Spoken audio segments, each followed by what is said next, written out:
Hello વિદ્યાર્થી મિત્રો, આગળના લેક્ચરના અંદર આપણે કિર્ચોફનો પ્રથમ નિયમ જે છે એને આપણે જંક્શનનો નિયમ પણ કહીએ છીએ અને એને આપણે જોયો, બરાબર. અને એ આપણને વિદ્યુત પ્રવાહની વ્યાખ્યાઓ આપે છે કે જંક્શન ઉપરથી આપણને વિદ્યુત પ્રવાહ કઈ રીતે મળશે, બરાબર. હવે એના પછી કિર્ચોફનો બીજો નિયમ છે અને જેને આપણે લૂપનો નિયમ તરીકે ઓળખીએ છીએ, બરાબર. તો પહેલો કિર્ચોફનો નિયમ આપણે જોઈ લઈએ. કિર્ચોફનો લૂપનો નિયમ કહેવા શું માંગે છે? તો એમાં કીધું છે કે કોઈ બંધ પરિપથમાંના અવરોધો અને તેમાંથી વહેતા આનુષંગિક વિદ્યુત પ્રવાહોના ગુણાકારોનો સમગ્ર બંધ માર્ગ પરનો બેઝિક સરવાળો તે બંધ માર્ગ પર લાગુ પાડેલા EMFના બેઝિક સરવાળા બરાબર હોય છે. જુઓ, ચલો આપણે એને અલગ અલગ પાડી દઈએ એટલે તમને ખ્યાલ આવશે કે કોઈ બંધ પરિપથ શું છે. પહેલાં તો કોઈ બંધ પરિપથ છે અને એના અંદર શું છે? અવરોધ. એટલે આપણે લખી દીધો અવરોધ R, બરાબર. અને જે અવરોધ છે તેમાંથી વહેતા આનુષંગિક વિદ્યુત પ્રવાહોનો ગુણાકાર, એટલે એના અંદરથી અવરોધ R છે અને એના અંદરથી ધારો કે I વિદ્યુત પ્રવાહ પસાર થતો હોય તો એમનો શું થઈ ગયો? ગુણાકાર. RI એટલે શું કર્યું આપણે? ગુણાકારનો સમગ્ર બંધ પરના માર્ગ પરનો બેઝિક સરવાળો. આ તો શું થયો? ખાલી આપણે એક અવરોધ લીધો, બરાબર. ધારો કે એને આપણે કહી દઈએ R1 I1. એવી જ રીતે સમગ્ર બંધ માર્ગ, એટલે આપણે ધારો કે આકૃતિમાં આપેલું છે આ આખો આપણે એક જ અવરોધ લીધો, બરાબર. એવી રીતે આ બધા અવરોધોના અને એના અંદરથી પસાર થતા પ્રવાહોનો ગુણાકાર કરી અને એમનો શું કરવામાં આવે? સરવાળો કરવામાં આવે. તો એ જે સરવાળો છે એ બંધ માર્ગમાં લાગુ પાડેલા EMFના બેઝિક સરવાળા બરાબર હોય છે. જેમ કે અહીંયા E1 અને E2 એ બે વિદ્યુત કોષો જોડેલા છે તો એમનો બેઝિક સરવાળો કરી તો શું થશે? E1 વત્તા E2. તો આ બંને એકબીજાને બરાબર હોય છે. ખ્યાલ આવ્યો તમને? જુઓ કે કોઈ બંધ પરિપથ છે, એમાંનો એક અવરોધ અને તેમાંથી પસાર થતો પ્રવાહ એટલે I, એ બંનેનો શું કરવાનો છે? ગુણાકાર. અને એ બંનેનો ગુણાકારનો સમગ્ર બંધ પરના બેઝિક સરવાળો. એવા ગુણાકાર લેવાના છે કયા? બધા બંધ ઉપર જેટલા અવરોધો આવશે એ બધા અવરોધો માટે એમનો ગુણાકાર લેવાનો. અને એ જે ગુણાકાર, એ બધાનો જે સરવાળો છે એ સરવાળો બંધ માર્ગ પર લાગુ પાડેલા EMFના બેઝિક સરવાળા જેટલો હોય છે, બરાબર. અથવા તો તમે એને બીજા શબ્દોમાં પણ કહી શકો કે અવરોધો અને વિદ્યુત કોષો ધરાવતા કોઈ પણ બંધ ગાળામાં વિદ્યુત સ્થિતિમાનનો ફેરફારનો બેઝિક સરવાળો 0 હોય છે. અને તમે બીજી રીતે પણ કહી શકો કે અવરોધો અને વિદ્યુત કોષો ધરાવતો શું છે? એક બંધ ગાળો છે. અવરોધો અને વિદ્યુત કોષો ધરાવતો શું છે? એક બંધ ગાળો છે. અને એ બંધ ગાળામાં સ્થિતિમાનના ફેરફારનો બેઝિક સરવાળો 0 હોય છે. તમે આ રીતે પણ કહી શકો. ચલો આપણે એની સાબિતી લઈશું એટલે આપણને તમને ખ્યાલ આવી જશે કે કઈ રીતનો એનો નિયમ લખવાનો છે, બરાબર. તો જો આકૃતિના અંદર તમને એક આપેલું છે આકૃતિ, એના અંદર તમને 5 અવરોધો આપેલા છે, 2 EMF આપેલા છે, વિદ્યુત કોષો આપેલા છે E1 અને E2, એટલે 2 બેટરી જોડેલી છે. અને તમને પ્રવાહ આપેલા છે, કઈ દિશામાં પ્રવાહ વહે છે અને એ પ્રમાણે R1 હશે તો એમાંથી I1 વિદ્યુત પ્રવાહ વહે છે, R2 તો I2, R3 તો I3, R4 તો I4 અને R5 તો I5, બરાબર. અને તમને ABCDE એવું લૂપ આપેલું છે, બરાબર. તો હવે તમે અહીંયા કિર્ચોફનો બીજો નિયમ કઈ રીતે લાગુ પાડીશું તો આપણે એ જોઈએ કે આકૃતિના અંદર એક બંધ પરિપથ છે. કયો બંધ પરિપથ લીધો છે આપણે? ABCDE, એટલે કયો? ABCDE અને A. થઈ ગયો બંધ પરિપથ. તો આ એક શું છે? બંધ પરિપથ છે. જુદી જુદી શાખાઓમાં અવરોધો R1, R2, R3, R4 અને R5 જોડેલા છે, બરાબર. જુઓ, તમને ખ્યાલ આવશે. આપણે શું લીધું છે એટલું ધ્યાન રાખજો. આ રીતનો એક લૂપ લીધેલું છે, બરાબર. એના અંદર બધી શાખાઓના અંદર R1, R2, R3, R4 અને I5 અવરોધો જોડેલા છે અને તેના અંદરથી પસાર થતા પ્રવાહો અનુક્રમે I1, I2, I3, I4 અને I5 છે. અને તેમની દિશાઓ જે છે એ તીરની નિશાની વડે દર્શાવેલી છે કે વિદ્યુત પ્રવાહ કઈ દિશામાં વહે છે એ તીરની નિશાની વડે આપણને આપેલું છે. એના અંદર માત્ર 2 કોષો છે, E1 અને E2, જે અહીંયા એક E1 આપેલો છે, અહીંયા E2 આપેલા છે, 2 કોષો આપેલા છે, બરાબર.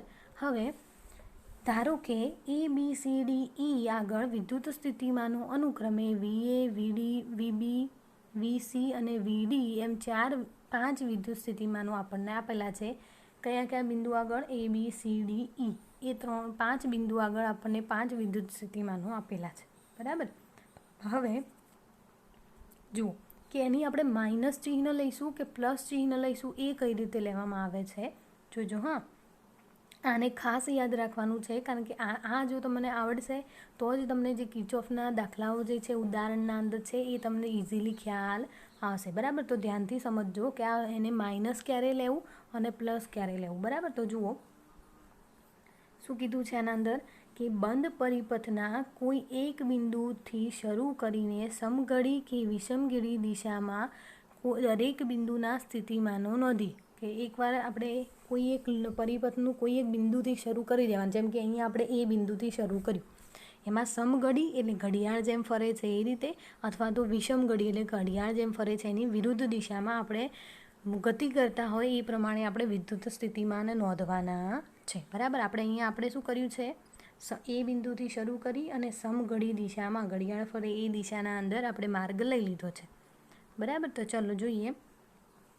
જો કોઈ શાખામાં મુસાફરીની દિશા અને પ્રવાહની દિશા સમાન હોય તો વિદ્યુત સ્થિતિમાન ઋણ લેવાનું.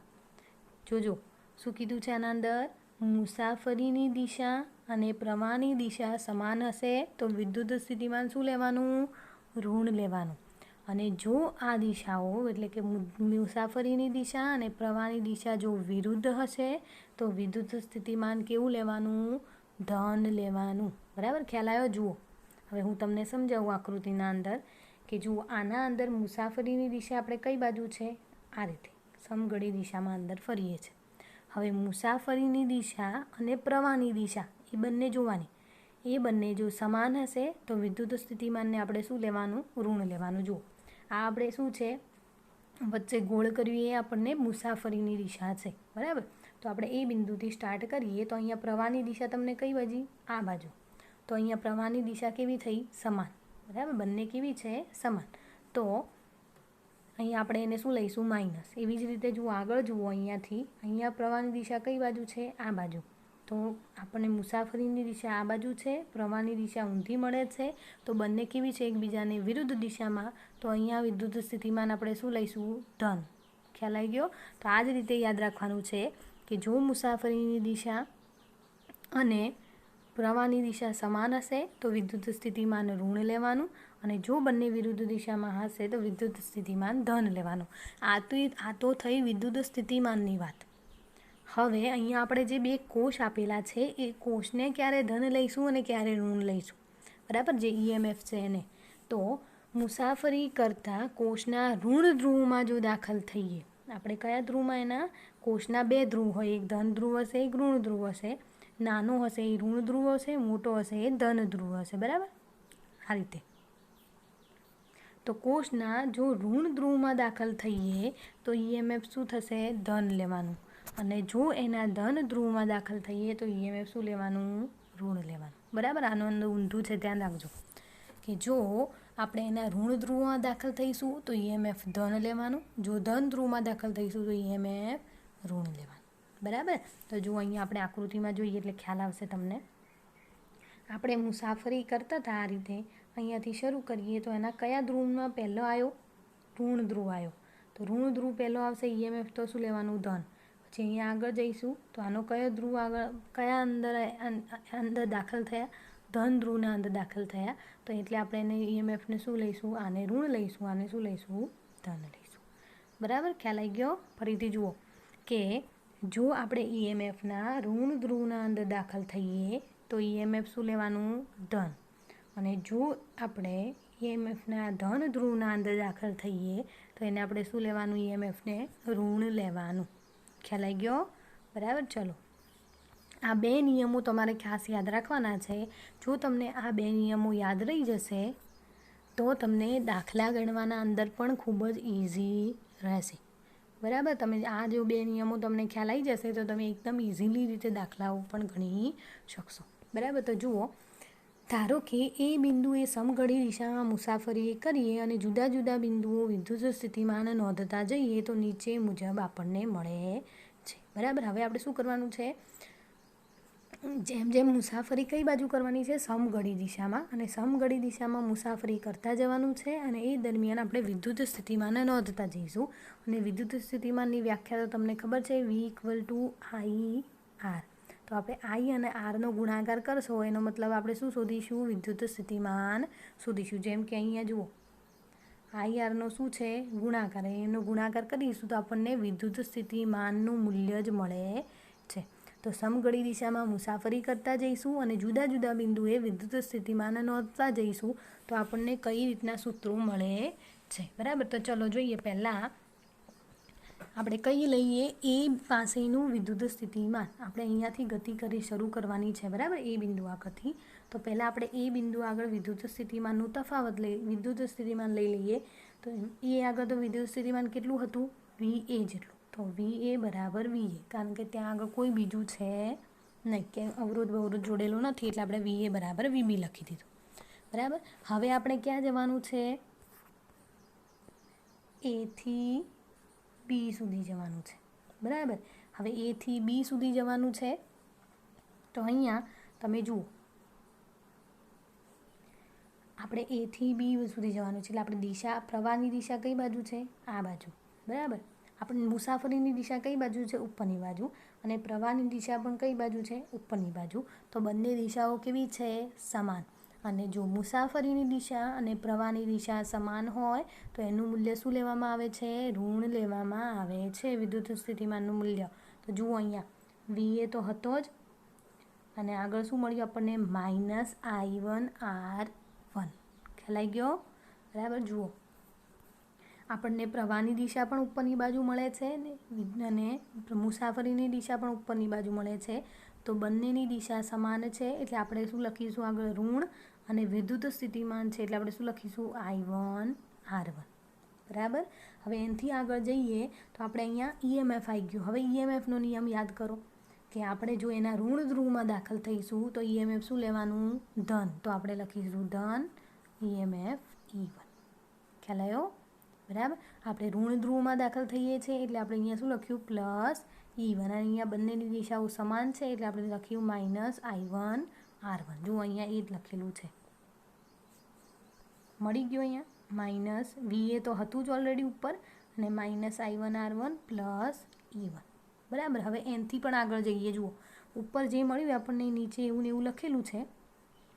હવે ક્યાં જવાનું છે, આપણે B થી C પર પહોંચતા. હવે આપણે B થી C ઉપર જઈએ. બોલ, જુઓ, B થી C ઉપર જઈશું તો આપણને પ્રવાહની દિશા કઈ બાજુ મળશે, આ બાજુ. મુસાફરીની દિશા કઈ બાજુ મળશે, આ બાજુ. આ પ્રવાહની દિશા કઈ બાજુ છે, આ બાજુ. બંને કેવા છે, એકબીજાને વિરુદ્ધ દિશામાં. તો આપણે શું લખીશું અહીંયા, +R2I2. ખ્યાલ આવ્યો. કારણ કે બંને કેવા છે, એક વિરુદ્ધ દિશામાં છે એટલે આપણે ધન લખીશું, R2I2. અહીંયા ક્યાં કોઈ EMF છે નહીં એટલે આપણે ખાલી આટલું જ મૂલ્ય મળશે. જુઓ અહીંયા લખ્યું +I2R2. બરાબર. ખ્યાલ આવી ગયો. જુઓ, હવે ઉપર જે મળ્યું એ પાછું નીચે એમનું એમ લખેલું છે. હવે આપણે ક્યાં જવાનું છે, C થી D સુધી. ચલો હવે આપણે C થી D સુધી જઈએ. C થી D સુધી જઈશું તો આપણે મુસાફરીની દિશા કઈ બાજુ હશે, આ દિશા. બરાબર. તો જુઓ, આપણે આ દિશામાં દાખલ થઈશું તો અહીંયા આપણે શાના, EMFના કયા છેડામાં દાખલ થઈએ છીએ, ધન છેડામાં. તો EMF અહીંયા શું આવશે, ઋણ. બરાબર. હવે અહીંયા પ્રવાહની દિશા અને મુસાફરીની દિશા કેવી છે, એક જેવી, એક જ દિશામાં છે. તો અહીંયા શું આવશે, -I3R3. ખ્યાલ આવ્યો. EMFના ધન ધ્રુવમાં દાખલ થઈએ છીએ તો -E2, અને બંનેની દિશા સમાન છે એટલે -I3R3, જે અહીંયા લખેલું છે. જો ઉપર જે મળ્યું એ તો એમના એમ છે, અને આપણને વધારાનું મળ્યું -E2 અને -I3R3. હવે આપણે ક્યાં જવાનું છે, D થી E પર પહોંચતા. જુઓ, હવે આપણે ક્યાં જવાનું છે, D થી E તરફ. તો આપણી મુસાફરીની દિશા આ બાજુ થશે, પ્રવાહની દિશા એની વિરુદ્ધ દિશામાં છે એટલે +I4R4. બરાબર. બંનેની વિરુદ્ધ દિશા છે એટલા માટે. તો અહીંયા આપણે લખી દીધું. જુઓ, ઉપરનું જે મળ્યું હતું એ તો નીચે એમના એમ છે અને વધારાનું મળ્યું I4R4. બરાબર. હવે શું કરવાનું છે? ઈથી એ પર પાછા પહોંચવાનું. હવે ઈથી એ પર પાછા પહોંચવાનું છે. અહીંયા બંનેની દિશાઓ કઈ છે? વિરુદ્ધ દિશામાં છે. તો આપણે શું લખીશું? Plus I5R5. બરાબર. બંનેની દિશા કેવી છે? વિરુદ્ધ દિશામાં. હવે આપણે શું કર્યું? અહીંયાથી ફરતા ફરતા આમ કરીને અહીંયા પાછા આવી ગયા. તો હવે આપણું અહીંયા સમીકરણ પૂરું થઈ જશે. તો અહીંયા આપણે લખી દઈએ. જુઓ, અહીંયા જે ઉપર મળ્યું હતું એ તો એમના એમ છે અહીંયા નીચે, અને વધારાનું શું આવ્યું? Plus I5R5. હવે અહીંયા જુઓ, વીએ તો શું થઈ જશે? કેન્સલ થઈ જશે. બંને બરાબરની આજુબાજુ સમાન છે એટલા માટે. તો આપણને અહીંયા શું મળ્યું? જુઓ, આપણે શું કર્યું છે? I1R1 એટલે વિદ્યુત સ્થિતિમાનવાળા જે પદો છે એને બરાબરની એક બાજુ લઈ ગયા છીએ, અને E1 વાળા પદો છે એમને પણ એક બાજુ રાખ્યા છે. બરાબર. તો જુઓ, આના અંદર કઈ રીતનું કર્યું છે કે જુઓ, આ માઇનસ આ બંને તો કેન્સલ થઈ ગયા. અહીંયા શું છે? Minus I1R1. બરાબર. તો એને બરાબરની આ બાજુ લઈશું તો શું થઈ જશે? પ્લસ. બરાબર. હવે એ જ રીતે I2R2 એને બરાબરની આ બાજુ લઈ જઈશું તો પ્લસનું શું થઈ જશે? માઇનસ.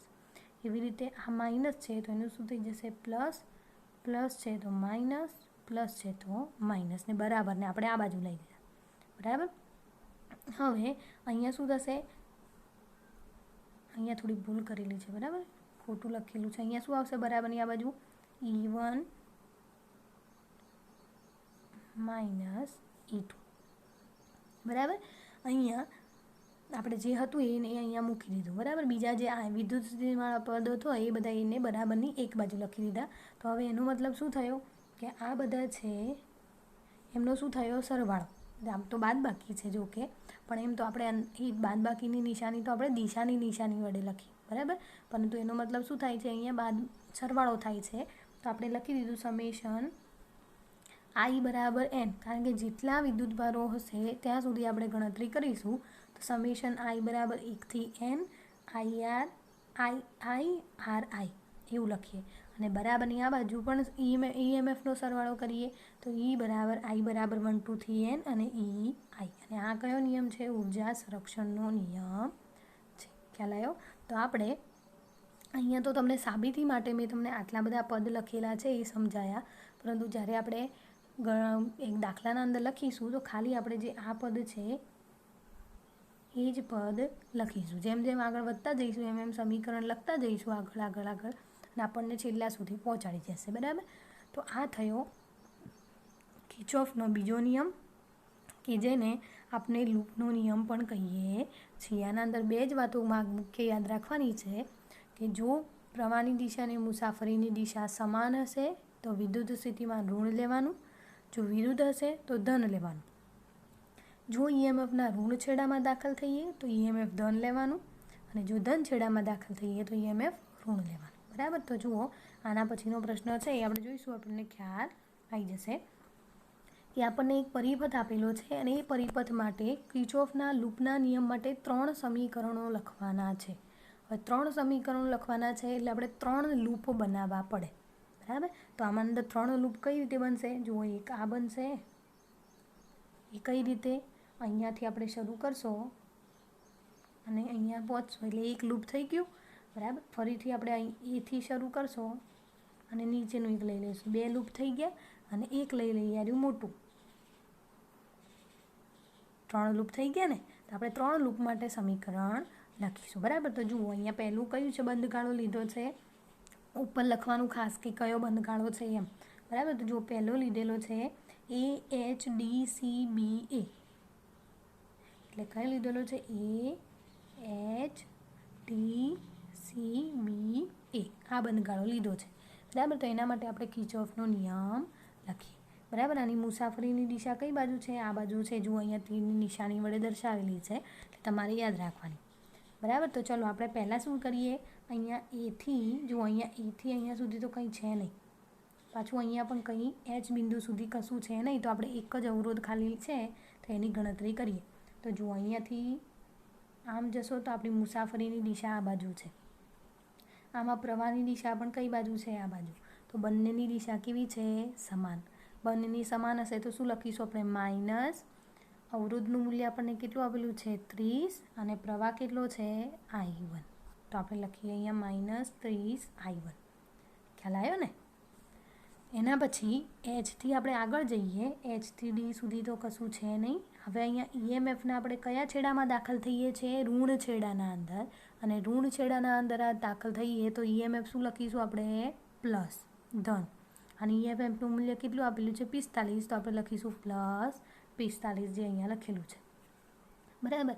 હવે ત્યાંથી આગળ જઈએ તો પાછો એક બીજો અવરોધ આવે છે અને એના અંદર પણ પ્રવાહની દિશા આપણને મુસાફરીની દિશા થશે. પ્રવાહની દિશા પણ કઈ બાજુ છે? એક જ બાજુ. અને એ કયું છે? I2. સમાન છે તો આપણે અહીંયા શું લખીશું? માઇનસ, જુઓ અહીંયા પ્રવાહની દિશા શું થશે? R3 I3 શું થશે? એની પ્રવાહની દિશા થશે અને અવરોધનું મૂલ્ય કેટલું આપેલું છે? 1. એટલે 1 ગુણ્યા I3. અને 1 ના લખીએ તો ચાલે, તો અહીંયા થઈ ગયું માઇનસ I3. બરાબર. હવે એનાથી આગળ જઈશું આપણે અહીંયાથી. તો જુઓ અહીંયા પણ પ્રવાહની દિશા અને વિદ્યુત પ્રવાહની દિશા અને મુસાફરીની દિશા સમાન થશે. તો એટલા માટે અહીંયા શું આવશે? માઇનસ અવરોધનું મૂલ્ય કેટલું છે? 40 અને પ્રવાહ કેટલો છે? I2. તો અહીંયા લખ્યું માઇનસ 40 I3. સોરી, પર એક મિનિટ. અહીંયા જે છે ને અહીંયા I2 લખેલું છે એટલે તમે I3ની જગ્યાએ I2 લખી શકો. બરાબર, કંઈ ફેર પડશે નહીં વધારે. હા, અહીંયા I3 જ આવશે કારણ કે આના અંદર ભૂલ કરી છે આકૃતિના અંદર થોડી. તો અહીંયા તમે I3ની જગ્યાએ શું લખીશું? I2 લખીશું. બરાબર, કારણ કે I2 આપણને પ્રવાહ બતાવેલો છે એટલા માટે I2 અહીંયા છે તો I3 આપણે અહીંયા લઈશું. બરાબર. જો અહીંયા શું આપેલું છે? I2. તો અહીંયા આપણે શું લખીશું? I3 લખીશું. અલગ અલગ પ્રવાહ વહેતો હોય એટલા માટે. બરાબર. તો આપણે પહેલો બંધ ગાળો લઈ લીધો. જો અહીંયાથી આ બાજુ તો બે દિશા સમાન થઈ એટલે માઇનસ 30. આ અવરોધનું મૂલ્ય આપેલું છે એટલે આપણે અવરોધનું મૂલ્ય મૂકી દઈએ. બરાબર. 30I1. ત્યાંથી આગળ જઈશું તો ઋણ દિશામાં ઋણ છેડામાં દાખલ થઈએ છીએ તો પ્લસ 45. ત્યાંથી આગળ જઈશું તો બંને દિશા સમાન આવશે એટલે માઇનસ 1 ગુણ્યા I3. 1 ના લખીએ તો ચાલે એટલે માઇનસ I3 સોરી, બરાબર છે. એના પછી ત્યાંથી આગળ જઈશું તો બંને દિશા ફરી સમાન થશે તો અહીંયા લખીશું માઇનસ 40I3. અહીંયા I3 કરી દેજો. બરાબર. તો આપણને એક લૂપ અહીંયા પૂરું થઈ ગયું. જુઓ અહીંયા શું કર્યું છે? બંને I3ને ભેગા કરી દીધા. આ બંને શું છે? I3 વાળા પદ. તો માઇનસ I3 અને માઇનસ 40I3. તો શું થશે? Minus 41I3. બંનેનો શું કર્યો? સરવાળો. કારણ કે બંને માઇનસ શું થાય? પ્લસ. તો અહીંયા આપણે 41I3 લખી દીધું. બરાબર. તો આ થયું આપણે પહેલું સમીકરણ. હવે બીજું સમીકરણ લઈએ તો એના માટેનું લૂપ શું કીધું છે? AHDEFGA. તો આપણે અહીંયા મોટું લૂપ લીધેલું છે. AHDEFGA. આ મોટા લૂપ માટે આપણે હવે સમીકરણ લખવાનું છે. બરાબર. તો ચલો જોઈએ કઈ રીતે લખીશું. એથી શરૂ કરવાનું. એથી શરૂ કરશો તો બંનેની દિશા કેવી થઈ? સમાન. તો માઇનસ 3I1. ત્યાંથી આગળ જઈશું તો અહીંયા મળશે બંનેની દિશા કઈ બાજુ છે? વિરુદ્ધ દિશામાં. જુઓ પ્રવાહની દિશા આપણને કઈ બાજુ મળી? આ બાજુ. પેલું મુસાફરીની દિશા. અને પ્રવાહ કઈ બાજુ છે? આ બાજુ. બંનેની દિશા કેવી છે? વિરુદ્ધ. તો અહીંયા લખીશું પ્લસ 20I2. કારણ કે 20 એનો ઓહમ છે. પ્રવાહ કેટલો છે? I2 જેટલો. બરાબર. તો 20I2. હવે એનાથી આગળ જઈશું તો અહીંયા જુઓ બંનેની દિશા ફરી પાછી કેવી થઈ? વિરુદ્ધ દિશામાં. તો અહીંયા આપણે શું લખીશું? 1 છે તો 1 ગુણ્યા I2 એટલે આપણે પ્લસ I2 લખીશું. એનાથી આગળ જઈએ તો આપણે એના કયા છેડામાં દાખલ થઈએ છીએ? ધન છેડાના અંદર. તો આપણે EMF શું લઈશું? ઋણ. પણ એનું મૂલ્ય શું છે? 80 એટલે માઇનસ 80. બરાબર. તો આ થઈ ગયું આપણે લૂપ પૂરું. ખ્યાલ આવ્યો? ચલો ફરીથી એકવાર સમજાવું. એથી શરૂ કરીને બંનેની દિશા વિરુદ્ધ થઈ એટલે આપણે અહીંયા લખ્યું માઇનસ 30I1. ત્યાંથી આગળ જઈએ ફરીથી એની દિશા વિરુદ્ધ થઈ તો અહીંયા લખ્યું માઇનસ 20I2. ત્યાંથી આગળ ફરીથી સમાન થઈ વિરુદ્ધ થઈ બંનેની દિશાઓ અહીંયા આગળ એટલે આપણે લખ્યું પ્લસ 20I2. હવે અહીંયા એટલે ફરી પાછી વિરુદ્ધ થઈ તો લખ્યું માં પ્લસ 1 ગુણ્યા i2 એટલે આપણે i2 બરાબર. એનાથી ધન છેડામાં દાખલ થયા તો લખ્યું -80. અહીંયા આપણું લૂપ પૂરું. બરાબર. હવે અહીંયા પણ i2 બંને સરખા છે તો એમનો સરવાળો કરી શકાય. તો 20 + 1 એટલે 21 i2 આપણે લખી દીધું. તો આ થયું બીજું સમીકરણ. બરાબર. હવે આપણે ફરીથી ત્રીજું સમીકરણ લખીએ. તો ત્રીજું સમીકરણ માટે લૂપ શું લીધું છે? a b d e f g a. તો a b d e f g a નીચેના ભાગનું સમીકરણ લખવાનું છે. બરાબર. તો ચલો જોઈએ. પહેલાં જુઓ, અહીંયા મુસાફરી કરશો તો આ બંનેની દિશા કેવી થઈ? વિરુદ્ધ. અવરોધ કેટલો છે? 40. પ્રવાહ કેટલો વહે છે? i3. બરાબર. તો બંનેની શું થશે? 40 i3 અને કેવું થશે? પ્લસ, કારણ કે બંનેની દિશા વિરુદ્ધ છે. બરાબર. ત્યાંથી આગળ જઈશું તો ફરી પાછી એની પ્રવાહની દિશા વિરુદ્ધ થશે. તો આપણે ત્યાં શું લખીશું? 1 ગુણ્યા i3, પરંતુ i3 એકલા લખાય. ત્યાંથી આગળ જઈશું તો ધન છેડામાં દાખલ થઈએ છીએ તો લખીશું -45. ત્યાંથી આગળ જઈશું તો બંનેની દિશા ફરી પાછી વિરુદ્ધ થઈ તો લખ્યું 20 i2. અહીંયા લખીએ ફરીથી વિરુદ્ધ દિશામાં થઈ તો અહીંયા થઈ 1 ગુણ્યા i2, તો આપણે ખાલી i2 ત્યાં લખી શકીએ. ધન છેડામાં દાખલ થયા તો લખ્યું -80 અને આપણું લૂપ પૂરું. બરાબર. ખ્યાલ આવ્યો? જો અહીંયા પણ વિરુદ્ધ છે, અહીંયા પણ વિરુદ્ધ દિશામાં છે, અહીંયા પણ વિરુદ્ધ દિશામાં થાય છે ને અહીંયા પણ વિરુદ્ધ દિશામાં થાય છે. એટલે બધા જે વિદ્યુત સ્થિતિમાન છે એ તો આપણને કેવા મળવાના? પ્લસ જ મળશે. અને બંનેના ધન છેડાના અંદર દાખલ થઈએ છીએ એટલે EMF બંને કેવા મળવાના? ઋણ મળવાના. બરાબર. તો આપણે શું કરીએ? અહીંયા i3 નો સરવાળો કરી દીધો. તો અહીંયા શું મળ્યું આપણને? 40 + 1 એટલે 41. બરાબર. i2 નો સરવાળો કરી દઈએ તો આપણને 20 + 1 શું મળ્યું? 21 અને -45 અને -80 કેટલા થાય? બંનેનો સરવાળો થશે. -45 અને -80 એટલે ચિહ્ન આપણે શું આવશે? માઇનસ. પણ આમાં બંનેનો શું થશે? સરવાળો. 45 + 80 કરશો તો તમને મળશે -125. બરાબર. એના બરાબર શું મૂકી દેવાનું? 0. કારણ કે વિદ્યુત સ્થિતિમાનનો બેઝિક સરવાળો શું થાય છે? 0 થાય છે. એવું કિર્ચોફનો નિયમે કીધું. બરાબર. ખ્યાલ આવી ગયો? તો આના અંદર તમારે આ જ પ્રમાણે યાદ રાખવાનું છે. અલગ અલગ લૂપ લઈ અને જે 2 નિયમો કીધા એની 2 નિયમો યાદ રાખશો તો તમને ખ્યાલ આવી જશે. બરાબર. તો આ પ્રમાણેની ઘરે પ્રેક્ટિસ કરજો થોડી, તો તમને આ સમીકરણ લખતા આવડી જશે. બરાબર. ચલો, આ શોર્ટ ક્વેશ્ચન છે 1 માર્ક્સના, તો તમે ઘરે જાતે સોલ્વ કરજો. બરાબર. ચલો, હવે આટલા સુધી આપણે રાખીએ અને ઘરે થોડી પ્રેક્ટિસ કરતા રહેજો.